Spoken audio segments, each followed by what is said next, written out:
গহপুৰত 67 লাখ নগদ ধন জব্দ কৰে। গহপুৰৰ হেলেম থানাৰ অন্তৰ্গত বুৰৈ 15 নং ৰাষ্ট্ৰীয় ঘাইপথত তালাচীৰ সময়ত আজি পুৱা এখন বাহনৰ পৰা বৃহৎ পৰিমাণৰ নগদ ধন উদ্ধাৰ কৰে। উল্লেখ্য যে অৰুণাচলৰ ইটানগৰৰ পৰা গুৱাহাটীলৈ বুলি গৈ থকা AR01K 8909 নম্বৰৰ ৰেনল' ডাষ্টাৰ গাড়ীখন হেলেম আৰক্ষীয়ে তালাচী চলোৱাত 47,69,100 টকা উদ্ধাৰ কৰাৰ লগতে ৰাজস্থানৰ বাসুদেৱ পাৰিক আৰু কমল কুমাৰক কৰায়ত্ব বৈধ নথি-পত্ৰ দাখিল কৰিব নোৱাৰাৰ বাবে আৰক্ষীয়ে ধনখিনি জব্দ কৰাৰ লগতে বাসুদেৱ আৰু কমলক আটক কৰি আয়কৰ বিভাগক চমজাই দিছে।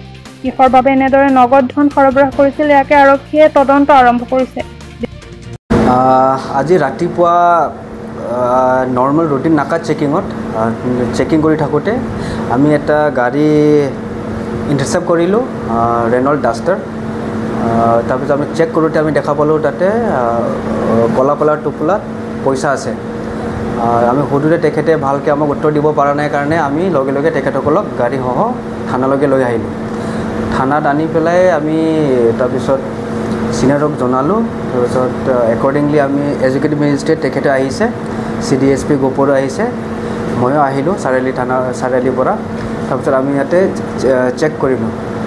চেক কৰোঁতে তাৰপিছত আমি যেতিয়া কাউণ্ট কৰিলোঁ আমি এমাউণ্ট পালোঁ 67,69,100 rupees।